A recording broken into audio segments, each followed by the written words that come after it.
Recording class official languages. భారత రాజ్యాంగంలో ప్రస్తుతం అఫీషియల్ లాంగ్వేజెస్ 22 ఉన్నాయి. ఇవి 8వ షెడ్యూల్లో పొందుపరచడం జరిగింది. సో భారత రాజ్యాంగం అమల్లోకి వచ్చినప్పుడు 1950 జనవరి 26 అమల్లోకి వచ్చినప్పుడు 14 భాషలు మాత్రమే ఉండేవి. దాని తర్వాత 21వ కాన్స్టిట్యూషన్ అమెండ్మెంట్ యాక్ట్ 1967లో 15వ భాషగా సింధును యాడ్ చేయడం జరిగింది. 71 కాన్స్టిట్యూషన్ అమెండ్మెంట్ యాక్ట్ 1992లో 3 భాషలను యాడ్ చేయడం జరిగింది. ఒకటి కొంకణి, నేపాల్, మణిపూర్.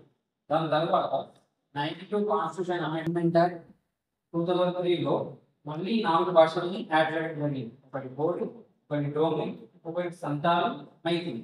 సో ఇది ఈజీగా గుర్తుపెట్టుకోవడం ఎలా అయితే వాటిని మనం క్లాస్లో ముఖ్యంగా చూడాలి. సో ఫస్ట్ మనకి ఇవన్నీ తెలుసు. సో మనం ఇండియన్ చూసినప్పుడు మనం ఇండియన్ చూసుకుంటా మనకు తెలుగు తెలుసు, తర్వాత హిందీ, ఉర్దూ, సంస్కృత్, కన్నడ. సో ఇక్కడ కర్ణాటక ఉంటుంది కాబట్టి కన్నడం, తమిళనాడు ఉంటుంది కాబట్టి తమిళం, కేరళ ఉంటుంది కాబట్టి మలయాళం, మహారాష్ట్ర ఉంటుంది కాబట్టి మరాఠీ. సో ఇలా వెళ్తూ ఉంటే ఇక్కడ ఒడిశా ఉంటుంది కాబట్టి ఒడియా, దాని మీద వెస్ట్ బెంగాల్ ఉంటుంది కాబట్టి బెంగాల్. సో ఇక్కడ అస్సాం ఉంటుంది కాబట్టి అస్సాం.